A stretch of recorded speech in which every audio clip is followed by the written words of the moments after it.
wabarakatuh. Waalaikumsalam warahmatullahi wabarakatuh. Alhamdulillah wa syukurlah la haula wala quwwata illa billah. Bersyukur kita kepada Allah dan bersalawat kita kepada Rasulnya. Allahumma sholli ala sayyidina Muhammad wa ala ali sayyidina Muhammad. Semoga di yaumil akhirat nanti kita mendapatkan syafaat dari beliau. Amin. Amin. Terima kasih atas partisipasi teman-teman dan support yang diberikan kepada saya dalam rangka mengerjakan tugas modul 1.4 budaya positif di sekolah. Kemudian sebelumnya yang saya hormati Bapak Kepala Sekolah, Ibu Waka, dan juga teman-teman sejawat semuanya.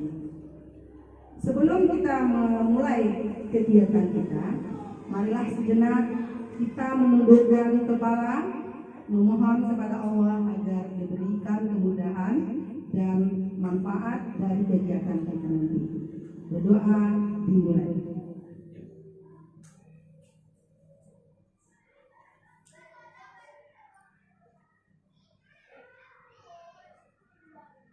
Selesai.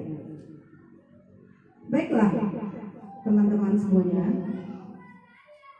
Ini adalah program Guru Penggerak Indonesia.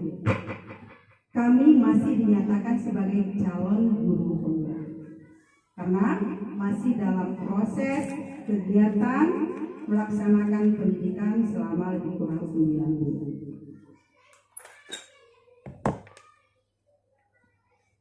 Nah, pada tugas modul 1.4, konsep inti dari materi modulnya adalah pertama tentang keyakinan kelas dan nilai kebajikan universal.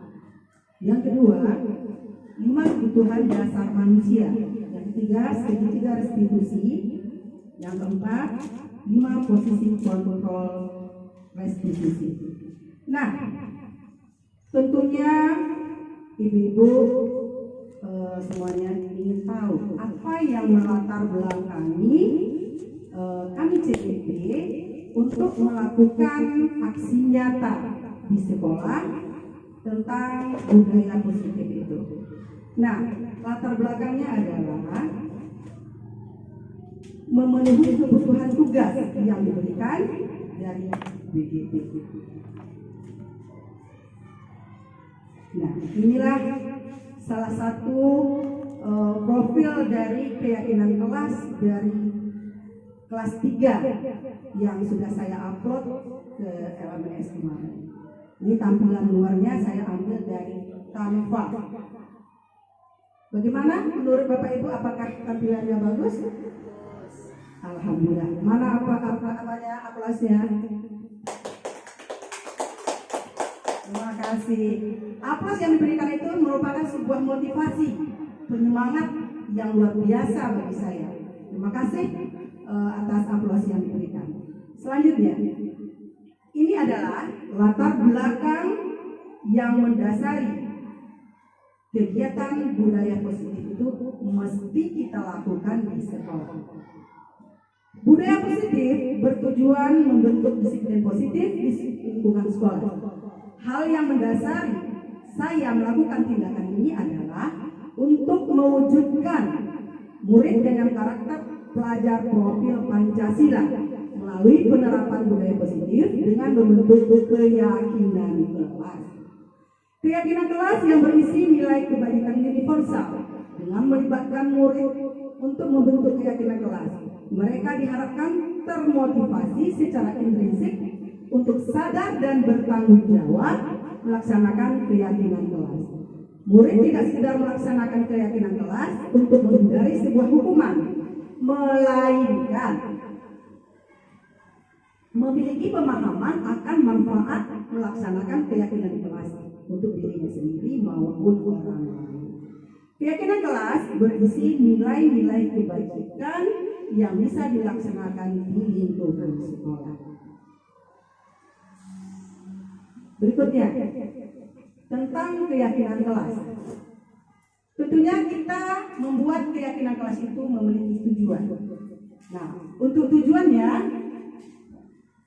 Pertama, guru dapat menyusun keyakinan kelas sebagai fondasi dan arah tujuan sebuah kelas yang akan menjadi landasan dalam memecahkan konflik atau permasalahan di dalam sebuah kelas. Kemudian, guru akan dapat berpikir kritis, kreatif, reflektif, dan terbuka dalam nilai-nilai yang dituju pada peraturan yang ada di kelas mereka masing-masing. Lalu, guru dapat menjalankan keyakinan kelas di kelasnya. Itulah tujuan kita membuat keyakinan kelas. Nah, tentunya ada pertanyaan pemantik. Mungkin teman-teman masih kurang paham apa itu pertanyaan pemantik. Pertanyaan pemantik itu pertanyaan yang relevan dengan kegiatan kita. Apa nanti manfaatnya, apa masalah yang ada. Nah, jadi semacam indikator. Nah, pertanyaan pemantik, mengapa keyakinan kelas, mengapa tidak peraturan kelas saja? Yang kita tahu kan dari dulu cuma peraturan kelas atau tata tertib. Nah, pada program CGP ini sekarang peraturan itu lebih diabstrakkan menjadi keyakinan kelas. Kemudian, mengapa ada keyakinan kelas? Penting untuk terbentuknya sebuah budaya positif. Selanjutnya, bagaimana mewujudkan sebuah keyakinan kelas yang efektif?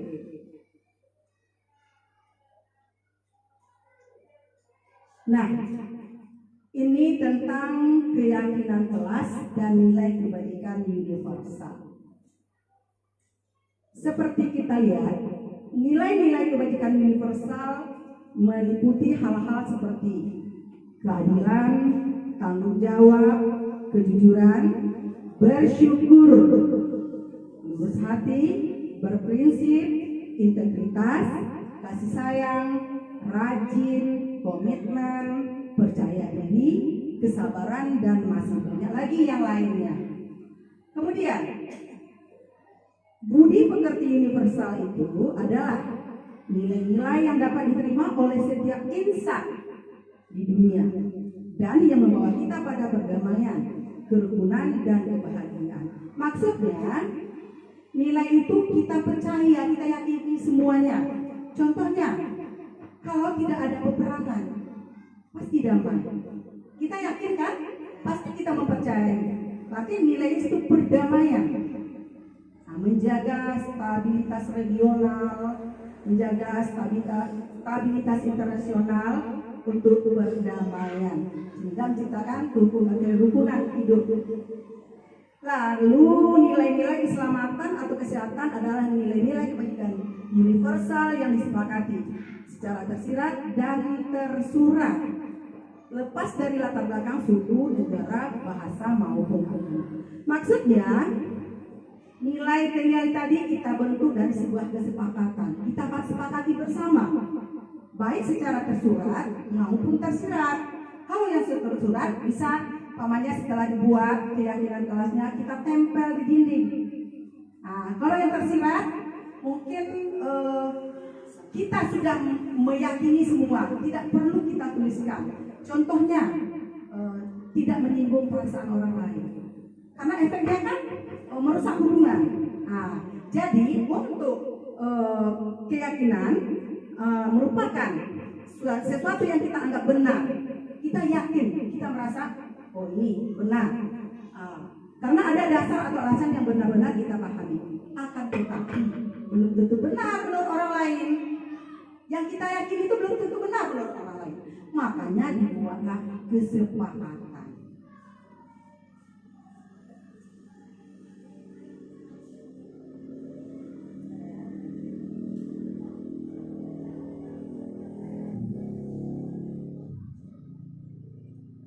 Dalam menjalankan keyakinan, bukan hanya sekedar mengikuti serangkaian peraturan tertulis tanpa makna. Jadi bukan hanya kita buat keyakinan kelas, kita tempel di dinding, tidak hanya sekedar pajangan, ya.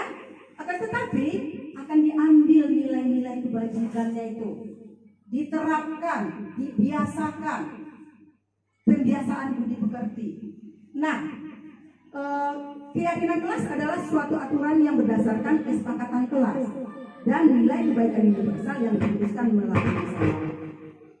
Dalam membentuk keyakinan kelas itu harus ada dasarnya. Tidak hanya guru menulis sendiri dituliskan di dinding tanpa membawa muridnya, tidak seperti itu. Ya, nanti akan ada tracknya cara membentuk keyakinan kelas itu. Kemudian kesepakatan kelas adalah sebuah pendekatan yang lebih baik dengan mengedepankan peran aktif murid sebagai subjek pendidikan sehingga setiap pendapat murid perlu dihargai. Maksudnya di sini, ketika kita melaksanakan kesepakatan kelas, umpamanya murid kita 20 murid itu berhak menyampaikan pendapatnya, memiliki hak. Kita harus menampung pendapat dari murid supaya mereka merasa dihargai. Kalau kita lakukan dengan rasa penghargaan, insya Allah mereka akan melaksanakannya karena mereka sepakat, paham, dan mengerti dengan keyakinan kelas yang telah kita bentuk.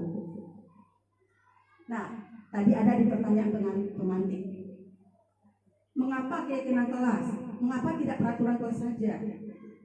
Saya dulunya juga seperti itu sebelum mengikuti kegiatan CGP.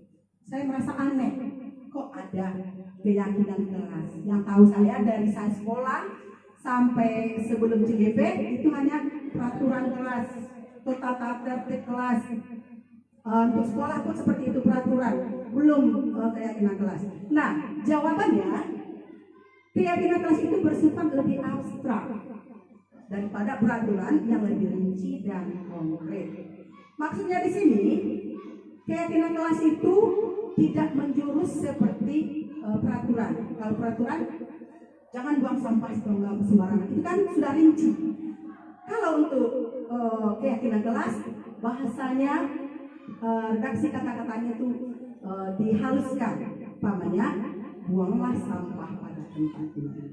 Nah, seperti itu. Kemudian keyakinan kelas berupa pernyataan-pernyataan universal. Universal itu secara umum diakui, ya. Kemudian pernyataan keyakinan kelas senantiasa dibuat dalam bentuk positif. Maksudnya sini bukan kalimat negasi, kalimat ingkar, tapi kalimat-kalimat positif. Contohnya, berjalanlah di koridor, ya kan? Bukan larangan, jangan berjalan, umpamanya jangan berlari, umpamanya itu kan kalimat ingkar kan? Berjalanlah pelan-pelan, itu lawannya. Kemudian ini dia cara membentuk keyakinan kelas. Sebentar. Boleh Pak.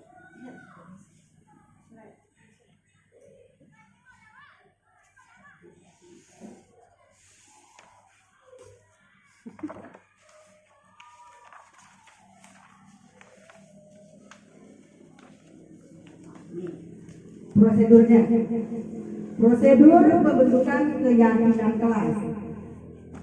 Saya sudah melaksanakan ini di kelas kemarin. Baru dapat materi, langsung saya praktekkan di kelas. Alhamdulillah, itu hasilnya sudah bisa dipajang di dinding. Cuma saya lupa memvideokan waktu kegiatannya karena masih kaget dengan tugas. Nah, tapi untuk hasil akhirnya saya sudah ambilkan fotonya. Prosedur pembentukan keyakinan kelas.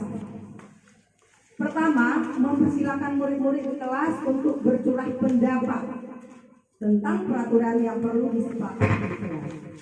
Ini kita lakukan ini di awal masuk kelas. Dapat kelas baru kita lakukan. Karena tidak mungkin kita membuat di pertengahan, membuat aturan di tengah jalan. Nah, yang nomor 2, mencatat semua masukan-masukan para murid di papan tulis atau di kertas besar. Banyak karton manila ya, seukuran poster, di mana semua anggota kelas atau warga sekolah bisa melihat hasil curah pendapat. Yang ketiga, susunlah keyakinan kelas sesuai prosedur pembentukan keyakinan sekolah atau kelas. Makanya kalau kita buat untuk sekolah, nanti setelah kelas kita buat untuk sekolah. Nah, harus sesuai prosedur. Gantilah kalimat-kalimat dalam bentuk negatif menjadi positif. Nah, di sini Bapak Ibu dapat lihat contoh kalimat negatif. Jangan membuang sampah sembarangan. Kalau untuk keyakinan kelas kita positifkan dia. Buanglah sampah pada tempat yang disediakan. Kalau kita buat di tong nanti, ya mungkin kan? Mungkin tidak di tong buang sampahnya, ada lubang pembuangan langsung. Tergantung dekat mana anak itu berada. Berada di dekat tong sampah, berarti dia membuang sampah di dalam tong sampah. Makanya membuang sampah pada tempat yang disediakan. Kemudian langkah keempat, tinjau kembali daftar curah pendapat yang sudah dicatat. Kita mungkin akan mendapati bahwa pernyataan yang tertulis di sana masih banyak yang berupa peraturan. Selanjutnya, ajak murid-murid untuk menemukan kebajikan atau keyakinan yang dituju dari peraturan tersebut. Contoh,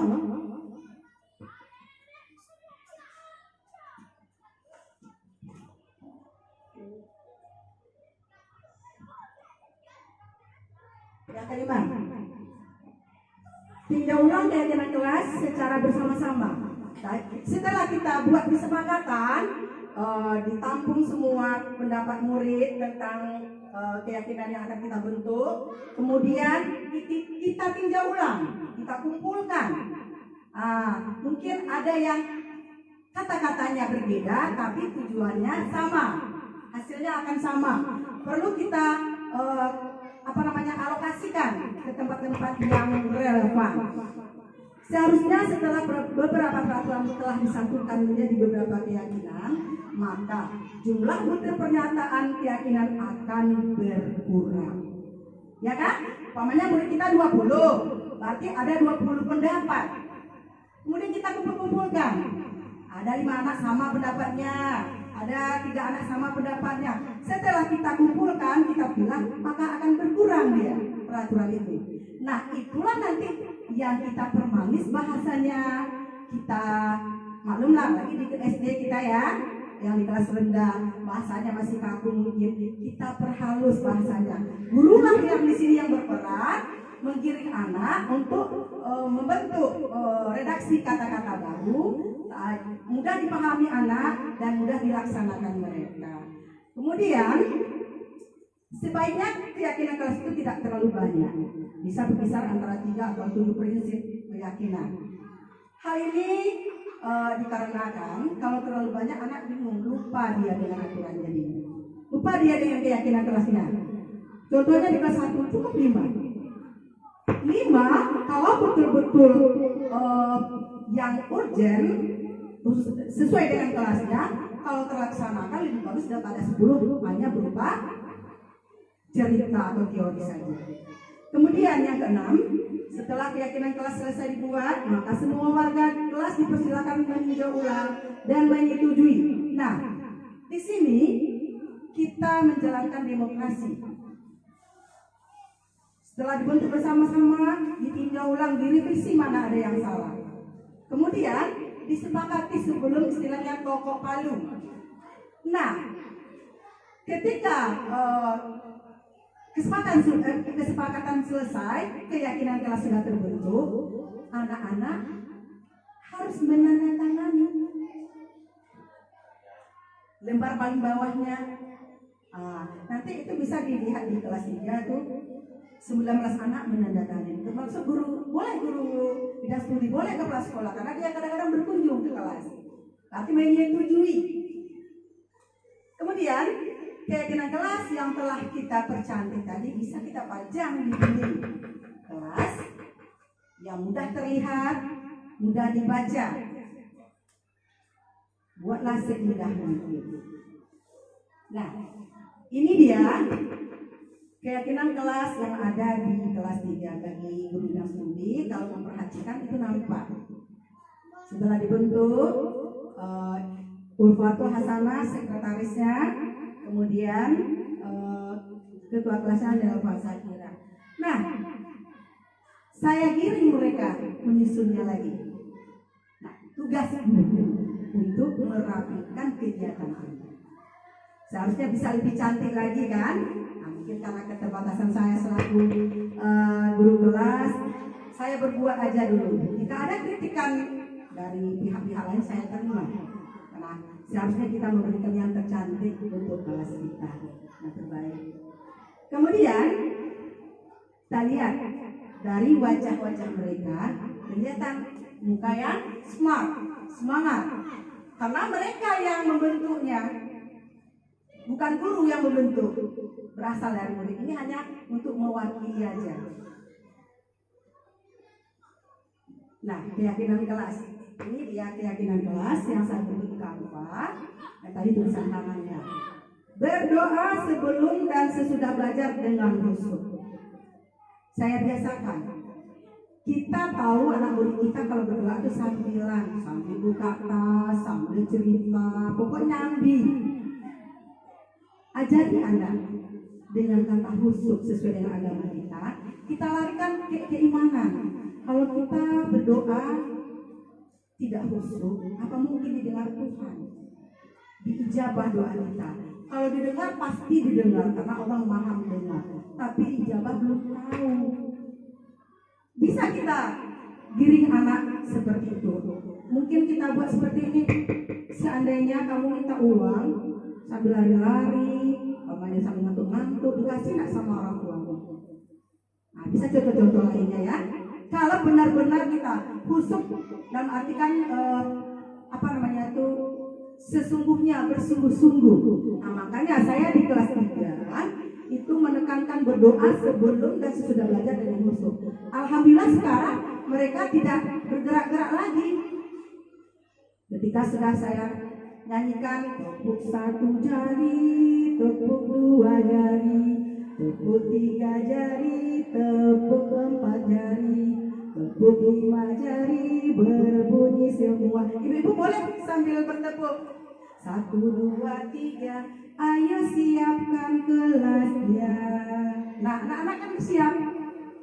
Baru kita silakan berdoa. Nah, kemudian jika kita lakukan pembiasaan itu secara terus-menerus, insya Allah mereka akan belajar tertib.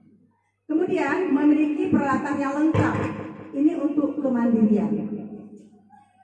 Kenapa kita harus menekankan anak itu memiliki pelajaran yang lengkap?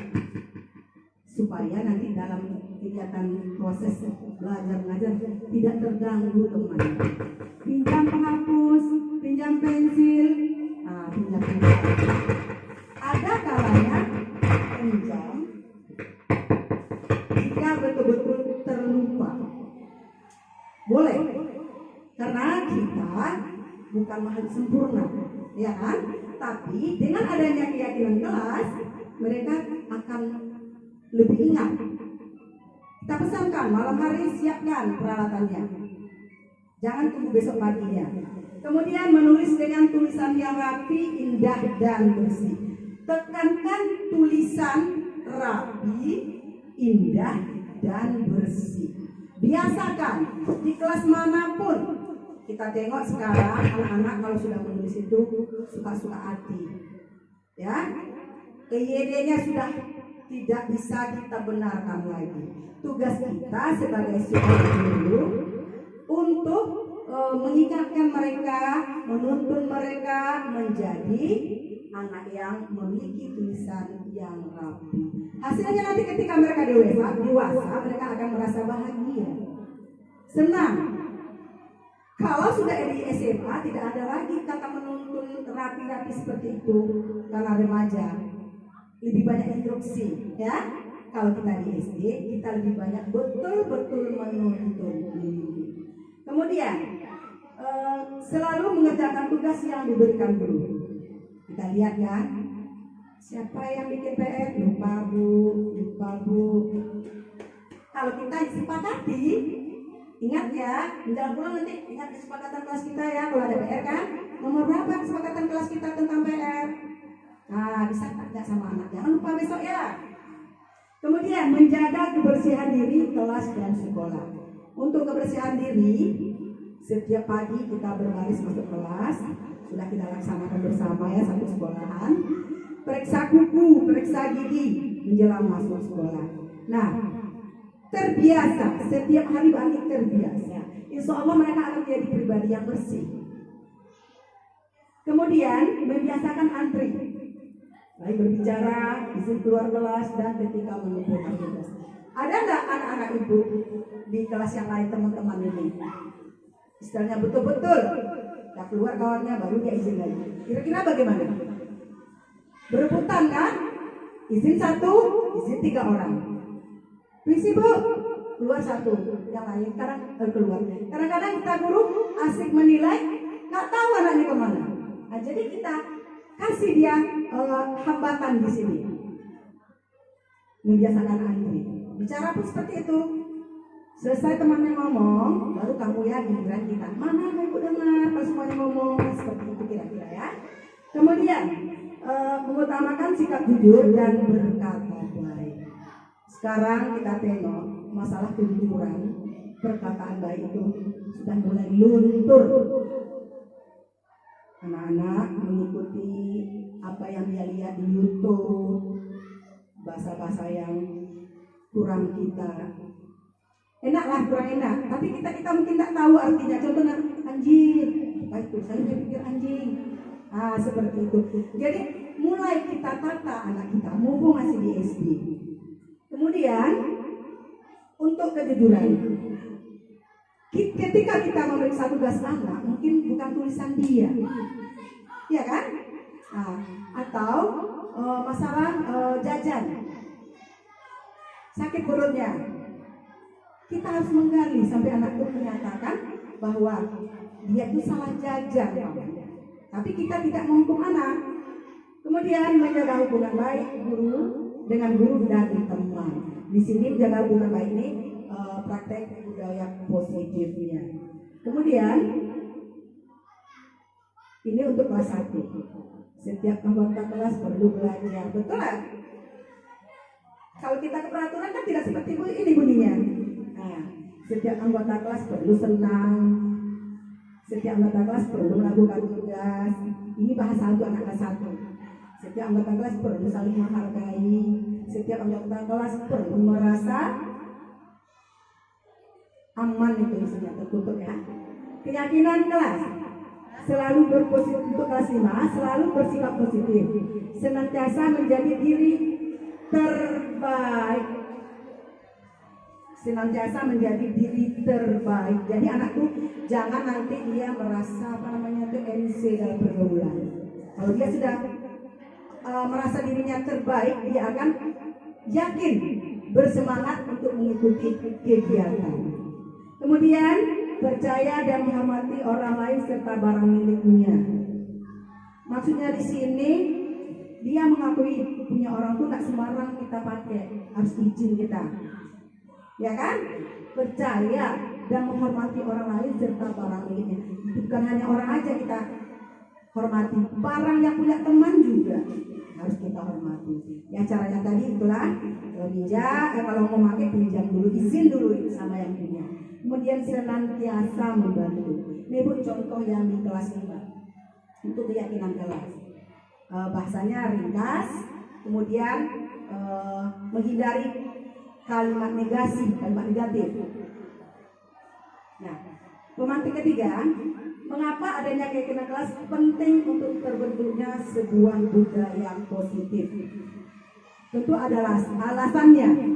Nah, di sini saya setelah mempelajari materi mengambil kesimpulan, dengan adanya keyakinan kelas diharapkan dapat meningkatkan kedisiplinan murid, yaitu disiplin diri yang muncul dari dalam diri, motivasi intrinsik ya di dalam diri, betul-betul sadar dia tanpa ada intervensi orang lain, betul-betul karena kesadaran sendiri dia melaksanakan keyakinannya, bukan paksaan bentuk aturan sanksi. Motivasi intrinsik muncul karena adanya suatu keyakinan terhadap suatu. Sampai di sini ada teman-teman yang kurang paham tentang keyakinan kelas.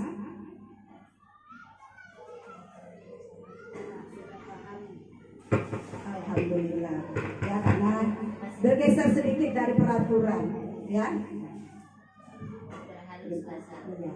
Kemudian, bagaimana mewujudkan sebuah keyakinan kelas yang efektif? Tentu kita buat itu tidak mubazir, ya. Istilahnya kalau dalam ekonomi itu kita dengan uang yang sedikit kita bisa beli banyak. Seperti itu ya, efisien ya, efektif tepat guna. Untuk cara mewujudkan sebuah keyakinan kelas, tentunya semua warganya harus paham dan memahami pernyataan yang telah mereka cantumkan, telah mereka sepakati. Kalau mereka tidak memahami, bagaimana keyakinan kelasnya bisa terlaksana dengan baik? Jadi langkah awalnya pemahaman. Pemahaman yang baik akan menghasilkan penerapan yang baik. Jika kita sudah paham dengan baik, tentunya nanti penerapan juga akan baik. Kemudian untuk membuat keyakinan kelas itu seperti yang saya sampaikan tadi itu, kira-kira selama seminggu di awal tahun baru, ya. Ketika kita mendapatkan kelas, sudah perkenalan dengan murid, dibentuk organisasi kelas, buatlah komitmen, kesepakatan tentang keyakinan kelas. Nah, bersama-sama seperti prosedur yang sudah saya sampaikan tadi. Nah, ini salah satu contoh kegiatan pendalaman supaya anak lebih paham, lebih memahami. Ada kegiatan yang namanya di CGP itu kemarin tampak, kegiatan tampak seperti atau tidak tampak seperti. Paham nggak dengan apa yang dikatakan di situ? Belum paham ya? Nah, maksudnya seperti ini. Kegiatan yang tampak seperti meminta izin ketika ingin memakai barang lain, ya kan? Berarti dia percaya dan menghormati. Tampak itu dia sering minjam dulu baru dipakai. Nah, berikutnya bertegur sapa. Tampak seperti bertegur sapa dengan bahasa yang santun bertemu guru. Nampak kan? Tampak tampil pada anak itu. Bagaimana dia mungkin agak menunduk, Bu, Assalamualaikum Bu. Kalau dengan mengulurkan Assalamualaikum Bu, apa kabar Bu? Seperti itu. Kemudian menghargai, tampak seperti menghargai pendapat orang lain. Kalau untuk menghargai pendapat orang lain ini, ketika ada temannya mungkin kita diskusi menyampaikan pendapat, tidak dia matahkan semangat temannya. Dia dengarkan aja. Nah, berarti dia sudah menghargai orang lain. Kemudian tampak seperti mengucapkan terima kasih. Bisa kita lihat itu. Bisa kita ambil penilaian itu. Ini anak ini kan kita dalam kelas tuh ada yang 2 jam, ya ada yang 1 jam pelajaran. Kita tidak hanya menilai akademiknya saja, akan tetapi dari keyakinan kelas ini, cara mereka menerapkan kepribadiannya itu bisa kita ambil untuk nilai nanti dimengerti. Kemudian tampak berprasangka baik, ya. Jadi anak ini tentunya tidak mudah seuzon. Umpamanya kehilangan pensil dia, kamu yang ambil, bapaknya seperti itu. Tapi kalau anak yang percaya dan menghormati orang lain, dia tidak akan menuduh, pasti nanya. Walaupun dia tahu kawannya yang ngambil, ditanya baik-baik. Nah, itulah enaknya budaya positif itu kalau diterapkan. Kemudian tampak minta maaf jika bersalah. Anak yang sudah memahami dan percaya untuk menghormati orang lain itu akan terbuka pikirannya. Tanpa kita suruh minta maaf, dia akan minta maaf. Ya, berikutnya tidak tampak seperti memakai barang lain tanpa izin. Tidak tampak seperti bersikap cuek ketika bertemu guru. Berarti anaknya sudah bagus, tidak seperti orang cuek. Dia sudah langsung negur, Bu, jauh umpamanya kita jalan, halo Ibu, Assalamualaikum Bu. Nah, itu seperti itu. Nah, kita lanjutkan ya. Kemudian konsep inti yang kedua itu 5 kebutuhan dasar manusia. Ada kasih sayang dan rasa diterima, kebutuhan akan kekuasaan, bertahan hidup, kesenangan atau fun, kebebasan dan freedom. Nah, kira-kira melihat gambar itu, ada nggak yang tidak paham?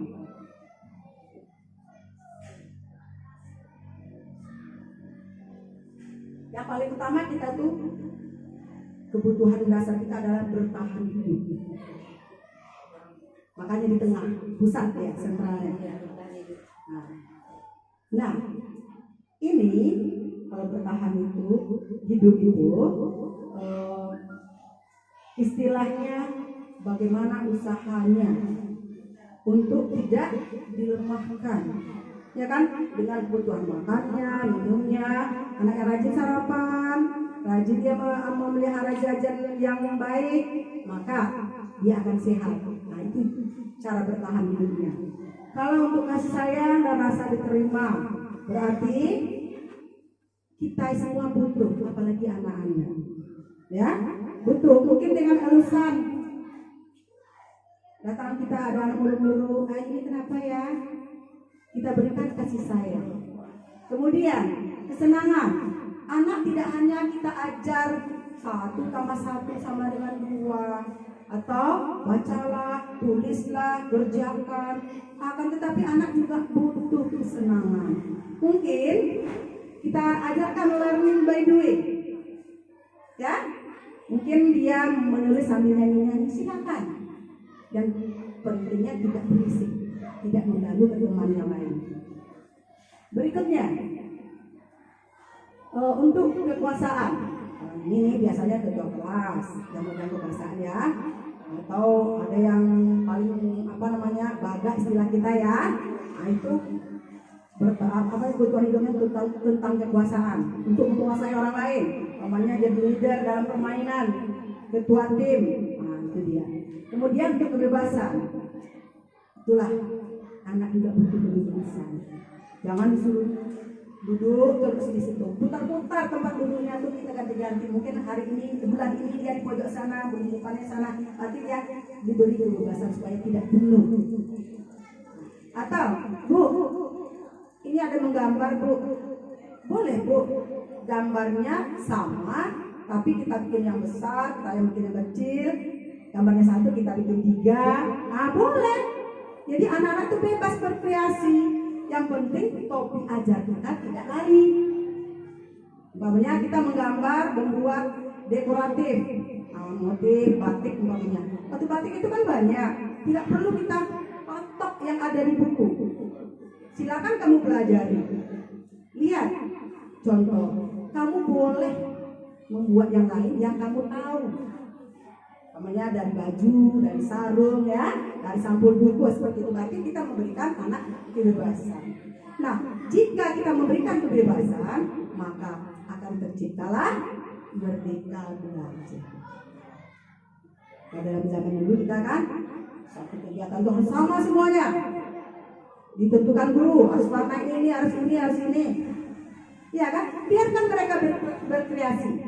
Yang penting hasilnya bagus, tidak lari dari berat penilaian kita. Nah ini dia untuk penjelasannya masalah kebutuhan bertahan hidup tadi. Bisa ibu bacakan kebutuhan dasar fisiologis, berupa makanan, pakaian, tempat tidur, kemudian untuk kasih sayang, kemudian saling menyayangi, kemudian mendapat kelas yang kondusif, kemudian lagi kekuasaan penguasaan, kebutuhan bantuan atas kemampuan. Contohnya dia main dengan kawannya, dia udah menang, tapi kawan yang lain tidak dong kata kawannya. Itu kan berarti tidak mengakui ya. Habis taruhan nggak mau bayar. Iya seperti itu. Tapi jangan biasakan taruhan ya, taruhannya yang positif ya. Makanya nggak usah lah kita bahas tentang taruhan yang enak kita dengar ya. Itu mah boleh bacoka. Iya. Selanjutnya kebebasan kebutuhan akan pilihan ini dia kan. anak bebas memilih, ya. Lakukan sesuka dia apa yang mau dia. Umpamanya kita suruh anak menulis, mau dikreasikan dia. Kita lihat di laptop aja banyak macam tulisan, iya kan? Ada kalibri, dan roman. Nah, anak boleh, tapi jangan lari dari EYD. Kemudian restitusi, ini maaf ya, restitusi. Sebuah cara menanamkan disiplin positif pada murid. Nah, restitusi itu merupakan pilihan, bukan penawaran. Kemudian kita tidak menyalahkan anak, ya. Ini cara menangani murid nih yang bermasalah, ada masalah, ada kasus, namanya restitusi. Kemudian restitusi juga adalah proses kolaboratif yang mengajarkan murid untuk mencari solusi atas masalah. Anak itu sendiri nanti yang akan menemukan masalah. Kita hanya mengarahkan dengan pertanyaan-pertanyaan, tapi kita tidak mengintimidasi anak. Jangan mata kita melotot, ya kan? Tidak boleh seperti itu. Biarkan anak itu menumbuhkan kesadaran dari dalam diri. Seperti itu. Jadi ada pilihan cara dia untuk menyelesaikan masalahnya. Timbul dari diri dia. Nah, ini dia segitiga restitusi. Inilah pelajaran yang kemarin ada saya buat videonya di sekolah tentang segitiga restitusi. Kita lihat langkahnya yang ini. Kamu tentu punya alasan mengapa melakukan itu. Jadi kan kita nanyanya baik-baik. Kamu buang sampah tadi ya, umpamanya kan? Atau apa yang kamu buang tadi ya? Kita tahu dia buang sampah kan? Nah, kenapa melakukan itu? Jadi kan anak itu sendiri yang jawab. Tidak dengan bahasa yang kaku, tidak menghardik. Nah, dengan bahasa yang betul-betul tuturi handayani, ya, yang menjadi contoh kita kan. Kemudian ada lagi namanya restitusi 5 posisi kontrol. Lihat, kata Bu Guru, menurut Diana Gosen dalam bukunya Restitution, Restructuring School Discipline 1998 mengemukakan bahwa guru perlu meninjau kembali penerapan disiplin dalam ruang kelas mereka selama ini. Harus ditinjau, ya. Jadi kebanyakan kita nih tertidur. Ada pokoknya tahun lalu ada kesepakatan itu aja. Jadi harus ditinjau. Atau dalam udah sebulan kita laksanakan keyakinan kelas kita buat kesepakatan. Kemudian bagaimana anak-anak melakukan disiplinnya, boleh kita tinjau. Tujuannya untuk memperbaiki ke arah yang lebih baik lagi. Teori kontrol Dr. William Glasser. Gosen berkesimpulan ada 5 posisi kontrol yang diterapkan seorang guru, orang tua ataupun atasan dalam melakukan kontrol. Kelima posisi kontrol tersebut adalah penghukum. Kita guru tidak hanya mengajar, saya menyadari saya pernah jadi penghukum, pernah membuat rasa bersalah, pernah menjadi teman, pemantau ataupun manajer. Nah, semakin ke atas dia, yang paling akhir itulah proses kontrol yang terbaik. Kalau penghukum kan, contohnya ada yang nggak salah, kerjakan, jangan keluar kelas, berdiri di depan kelas. Itu sih 5 posisi kontrol pasti ada di dalam diri kita semuanya. Kalau belum kita mempelajari seperti kami yang di CGP, kita tidak tahu di mana posisi kita. Nah, saya pribadi jujur aja setelah mengikuti program CGP lah baru mengerti posisi saya di mana. Saya akui semuanya saya lakukan. Terkadang bohong, karena belum memahami bagaimana seharusnya kita itu menjadi guru yang diinginkan oleh Merdeka Belajar.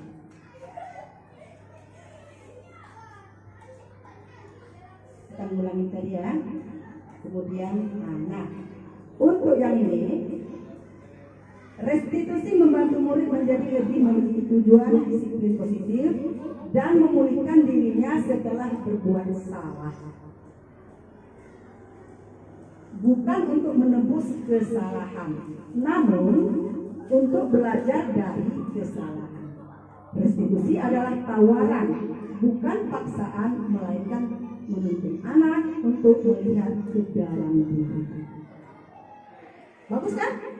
Restitusi itu, apalagi kita mengambil pada posisi manajer, posisi tertinggi, paling bagus. Istilahnya itu baiknya kita biu. Betul-betul seorang guru yang memahami hakikat guru, memahami tujuan guru, memahami bagaimana seharusnya seorang guru. Ya, secara pribadi saya masih perlu belajar untuk meningkatkan efikasi diri dalam masalah restitusi.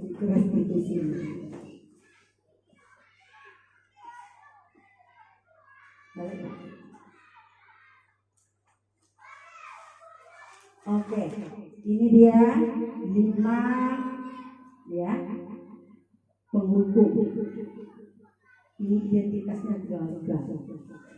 Guru yang menjadi penghukum adalah guru yang gagal, karena dia berarti kontrol negatif. Menghukum kan tidak enak.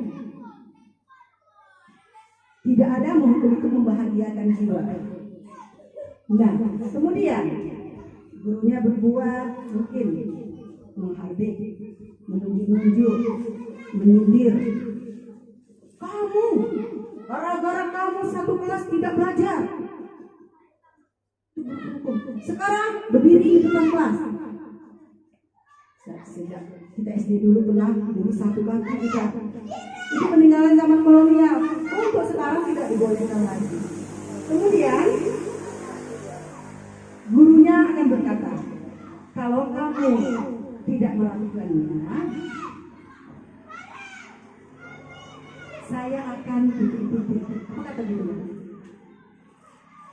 Kalau kamu tidak melakukannya, jadi anaknya akan menjawabnya, saya akan apa? Berjanji lagi anaknya, kan dihukum. Hari ini mungkin berdirinya 1 jam. Besok kamu lakukan lagi kan, Nek? Enggak, Bu. Kalau enggak dilakukan apa lagi? Kalau dilakukan apa lagi? Bersedia dihukum lagi. Ya kan? Kemudian hasilnya anak menjadi jiwa yang pemberontak, pendendam. Makanya kegagalan murid di masa depan berawal dari kegagalan guru di masa lalu. Ditambah kondisi lingkungan dan orang tua yang broken, hancurlah anak tersebut. Jadi penting diingat untuk kita, senakal-nakalnya anak pasti dia punya kebaikan. Ibarat kata Bos Somad, tidak ada gembok yang tidak ada kunci. Itulah tugas kita sebagai seorang guru. PR kita, bagaimana dari pribadi yang tidak baik menjadi pribadi yang berprofil belajar Pancasila. Memang berat, ya, tantangannya berat. Tapi kita tidak boleh mengatakan, oh tidak bisa, oh tidak bisa. Kita harus optimis. Jika kita tidak berusaha dengan baik, maka untuk hasil akhir kita serahkan sama Allah. Kita kan bekerja semampu kita, tapi terbaik. Kemudian membuat orang merasa bersalah. Ini posisi gurunya sukanya ceramah. Anak tidak buat PR, gitu situ. Diceramahi anaknya panjang lebar. Sampai kadang-kadang diungkit sama keluarganya ikut. Ya? Ini salah juga, kita tidak boleh melakukannya. Kemudian kamu sudah mengecewakan ibu, gara-gara kamu ibu begini. Berarti kan kita membuat bersalah, anak merasa bersalah, tidak boleh. Hasilnya anak tidak akan terbuka. Kalau guru pada posisi kontrol pembuat merasa bersalah, muridnya tidak akan terbuka. Nggak mau dia menjawab, takut ya. Diceramahi 1 jam, apalagi sudah mati suri saraf otaknya mendengar ceramah. Nah, kemudian yang identitas sukses dikatakan berhasil pada 3 posisi ini: teman, pemantau, dan manajer. Berlaku kontrol positifnya. Untuk teman, membuat alasan-alasan dengan muridnya seperti kita berteman, segan ya kawan-kawan, seperti itu kan. Nah, jadi kalau di sini nanti gurunya lakukan ibu ya, kamu kerjakan ibu ya. Berarti kan ada konflik. Kawan kita dengan kawan kan gitu. Kalau aku tolong nanti harus aku ya. Seperti itu kan. Nyaman kita dengan teman kita, saling memberi kita dengan teman, tapi dengan orang lain kita tidak peduli, juga tidak bagus. Kemudian hasilnya ketergantungan. Makanya dari awal saya katakan, kalau guru berada pada posisi kontrol teman, murid hanya akan bergantung kepada dia. Jika tak ada guru lain, udah masuk ya, kata ibu. Umpamanya ibu Igus mau masuk kelas Bu Ita. Ibu Ita nggak masuk hari itu. Murid kelas 1 menolak. Enggak, bukan guru kami. Yang dia tahu cuma Bu Ita. Nah, seperti itu. Kemudian untuk posisi pemantau. Pemantau cuma lihat-lihat anak yang ini, namanya. Dan tadi Bu lihat kamu itu coret-coret buku ya. Apa yang kamu kerjakan? Dan tadi ngelamun aja seperti itu. Nah, kurang bagus juga sebenarnya.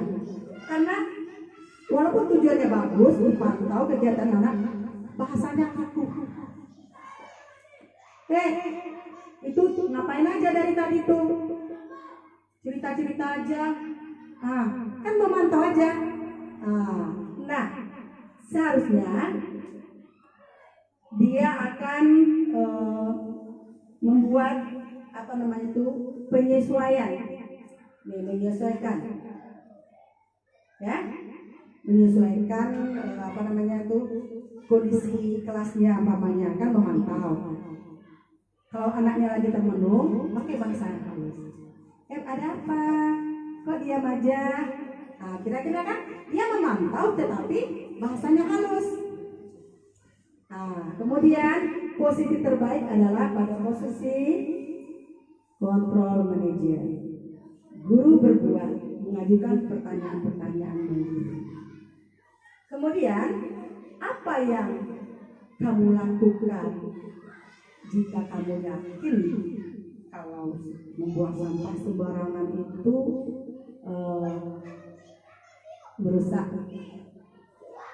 pemandangan kita? Kita tanya sama anaknya, apa yang kamu lakukan? Jangan buang sampah Bu, kan dijawab dia.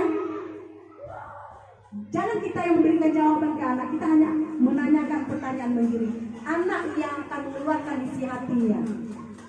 Nah, kemudian untuk hasilnya, penguatan watak karakter.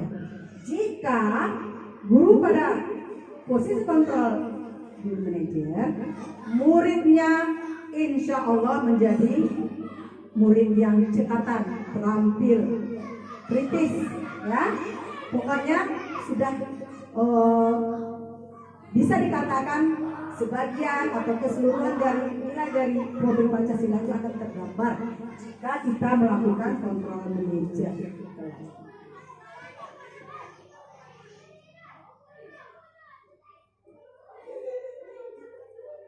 Sekian, terima kasih. Sebelum saya ucapkan salam, izinkan saya menyampaikan sebuah pantun. Burung dara terbang tinggi di atas awan. Sungguh senang rasanya hati melihat dukungan dari kawan-kawan. Sebagai ice breathing untuk terakhirnya ya.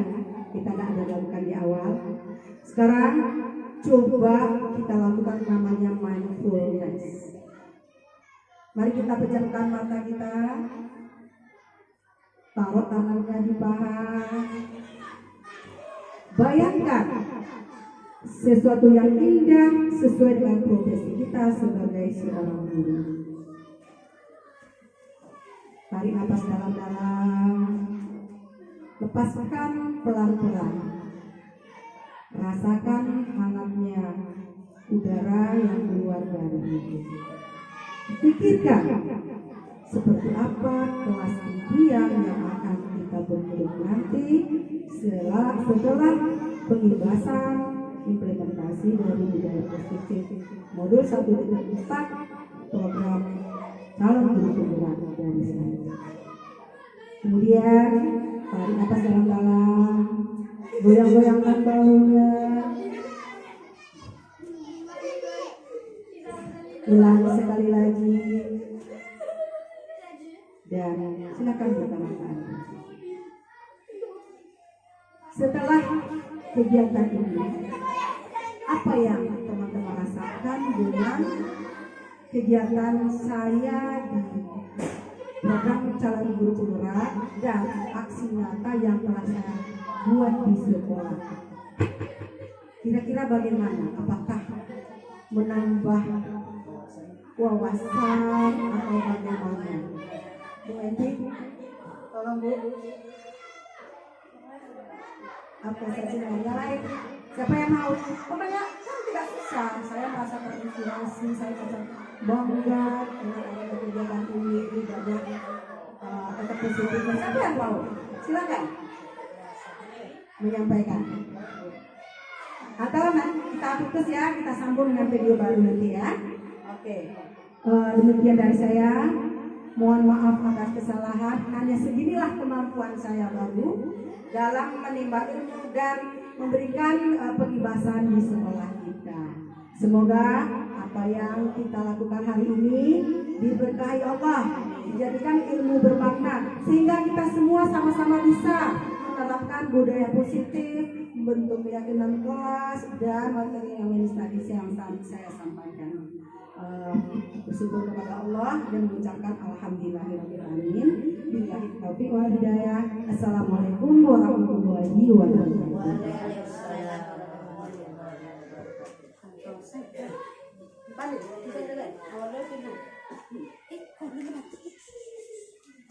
Institusi 5 posisi kontrol pasti ada di dalam diri kita semuanya. Kalau belum kita mempelajari seperti kami yang di CGP, kita tidak tahu di mana posisi kita. Nah, saya pribadi jujur aja setelah mengikuti program CGP lah baru mengerti posisi saya di mana. Saya akui semuanya saya lakukan. Terkadang bohong karena belum memahami bagaimana seharusnya kita itu menjadi guru yang diinginkan oleh Merdeka Belajar.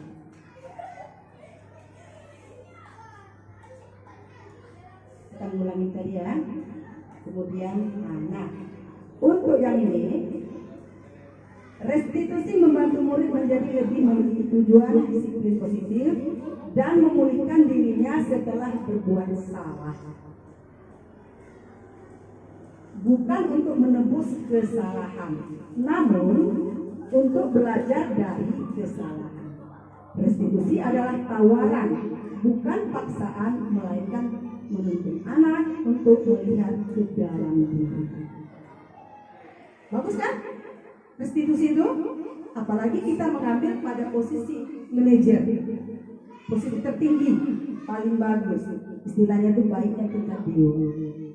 Betul-betul seorang guru yang memahami hakikat guru, memahami tujuan guru, memahami bagaimana seharusnya seorang guru. Ya, secara pribadi saya masih perlu belajar untuk meningkatkan efikasi diri dalam masalah restitusi ini. Balik. Oke, ini dia 5 ya penghukum. Ini identitasnya gagal.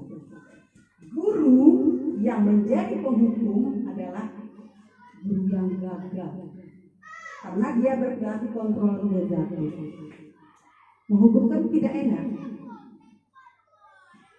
Tidak ada menghukum itu membahagiakan jiwa. Nah, kemudian gurunya berbuat mungkin menghardik, menunjuk-nunjuk, menyindir. Kamu, gara-gara kamu satu kelas tidak belajar. Sekarang berdiri di depan kelas. Sejak kita SD dulu pernah dulu satu bangku kita. Itu peninggalan zaman kolonial. Untuk sekarang tidak dibolehkan lagi. Kemudian gurunya akan berkata, kalau kamu tidak melakukannya, saya akan titik-titik. Apa kata gurunya? Kalau kamu tidak melakukannya, jadi anaknya akan menjawabnya, saya akan apa?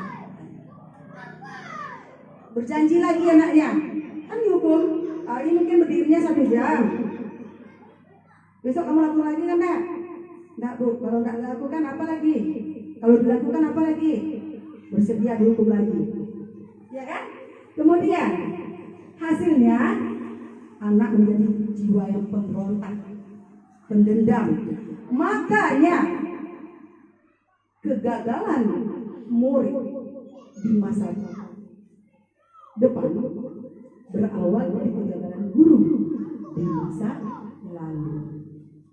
Ditambah kondisi lingkungan dan orang tua yang broken, hancurlah anak tersebut. Jadi penting diingat untuk kita, senakal-nakalnya anak pasti dia punya kebaikan. Ibarat kata Bos Somad, tidak ada gembok yang tidak ada kunci. Itulah tugas kita sebagai seorang guru. PR kita, bagaimana dari pribadi yang tidak baik menjadi pribadi yang berprofil belajar Pancasila.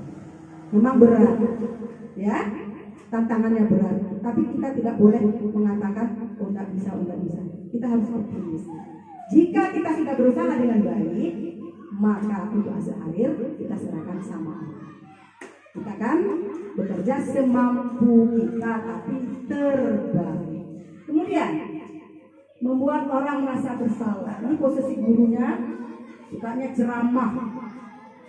Anak tidak buat PR, gitu. Diceramahi anaknya panjang lebar. Sampai kadang-kadang diungkit sama keluarganya ikut. Ya? Ini salah juga, kita tidak boleh melakukannya. Kemudian kamu sudah mengecewakan ibu, gara-gara kamu ibu begini. Berarti kan kita membuat bersalah, anak merasa bersalah tidak boleh. Hasilnya anak tidak akan terbuka. Kalau guru pada posisi kontrol membuat merasa bersalah, muridnya tidak akan terbuka. Tidak mau dia menjawab, takut ya. Diceramahi 1 jam, apalagi sudah mati suri saraf otaknya mendengar ceramah. Nah, kemudian yang identitas sukses dikatakan berhasil pada 3 posisi ini: teman, pemantau, dan manajer. Berlaku kontrol positifnya. Untuk teman, membuat alasan-alasan dengan muridnya seperti kita berteman, segan ya kawan-kawan, seperti itu kan. Nah, jadi kalau di sini nanti gurunya lakukan untuk ibu ya, makanya kerjakan untuk ibu ya. Berarti kan ada konflik. Kalau kita dengan kawan kan gitu, kalau aku tolong nanti kasih aku ya. Seperti itu kan, nyaman kita dengan teman kita, saling memberi kita dengan teman, tapi dengan orang lain kita tidak peduli, juga tidak bagus. Kemudian hasilnya ketergantungan. Makanya dari awal saya katakan, kalau guru berada pada posisi kontrol teman, murid hanya akan bergantung kepadanya. Jika tak ada guru lain, udah masuk ya, kata ibu, umpamanya ibu Tikus mau masuk kelas Bu Ita. Ibu Ita nggak masuk hari itu, murid kelas 1 menolak, enggak, bukan guru kami. Yang dia tahu cuma guru kami. Nah seperti itu. Kemudian untuk posisi pemantau cuma lihat-lihat anak yang ini, namanya. Dan tadi Bu lihat kamu itu coret-coret buku apa yang kamu kerjakan? Dan tadi ngelamun aja seperti itu. Nah, kurang bagus juga sebenarnya. Karena walaupun tujuannya bagus, dipantau kegiatan anak, bahasanya kaku. Itu ngapain aja dari tadi tuh? Cerita-cerita aja. Kan memantau aja. Nah, seharusnya dia akan membuat penyesuaian, menyesuaikan, ya, menyesuaikan kondisi kelasnya, umpamanya kan memantau. Kalau anaknya lagi termenung, pakai bahasa halus. Ada apa? Kok diam aja? Kira-kira kan dia memantau tetapi bahasanya halus. Kemudian posisi terbaik adalah pada posisi kontrol manajer. Guru berbuat, mengajukan pertanyaan-pertanyaan mengguru.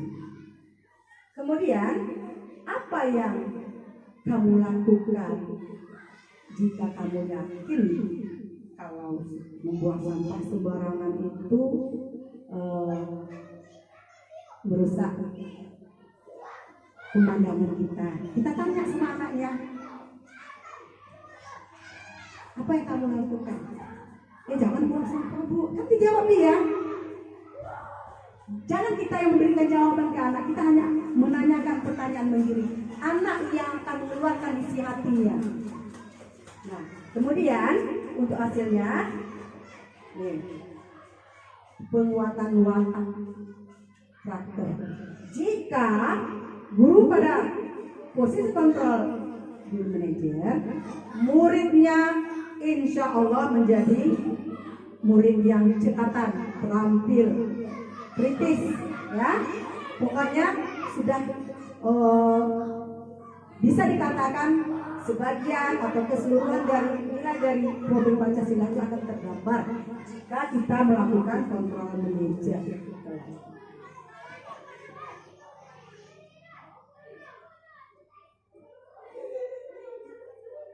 Sekian, terima kasih. Sebelum saya ucapkan salam, izinkan saya menyampaikan sebuah pantun.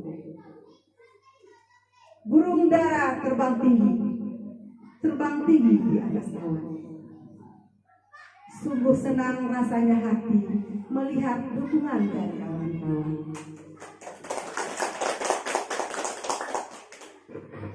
Sebagai ice breaking untuk terakhirnya ya, kita tidak ada lakukan di awal. Sekarang coba kita lakukan namanya mindfulness. Mari kita pejamkan mata kita, taruh tangannya di paha. Bayangkan sesuatu yang indah sesuai dengan profesi kita sebagai seorang guru. Tarik nafas dalam-dalam, lepaskan pelan-pelan. Rasakan hangatnya udara yang keluar dari hidung. Pikirkan seperti apa kelas impian yang akan kita bentuk nanti setelah pengibasan implementasi dari budaya positif modul 1.4 program calon guru penggerak dari saya. Kemudian tarik nafas dalam-dalam, goyang-goyangkan bahunya. Ulangi sekali lagi. Dan silakan bertanya. setelah kegiatan ini, apa yang teman-teman rasakan dengan kegiatan saya di program calon guru penggerak dan aksi nyata yang telah saya buat di sekolah? Kira-kira bagaimana? Apakah menambah wawasan atau bagaimana? Bu Enti, tolong Bu. Apa saja yang lain? Siapa yang mau? Pokoknya kan tidak susah. Saya merasa terinspirasi, saya merasa bangga dengan adanya kegiatan ini, banyak tetap positifnya. Siapa yang mau? Silakan menyampaikan. Atau nanti kita putus ya, kita sambung dengan video baru nanti ya. Oke. Demikian dari saya. Mohon maaf atas kesalahan. Hanya seginilah kemampuan saya baru dalam menimba ilmu dan memberikan pengibasan di sekolah kita. Semoga apa yang kita lakukan hari ini diberkahi Allah, dijadikan ilmu bermakna sehingga kita semua sama-sama bisa menerapkan budaya positif, membentuk keyakinan kelas dan materi yang tadi yang saya sampaikan. Bersyukur kepada Allah dan mengucapkan alhamdulillahirobbilalamin. Billahi taufiq wal hidayah. Assalamualaikum warahmatullahi wabarakatuh.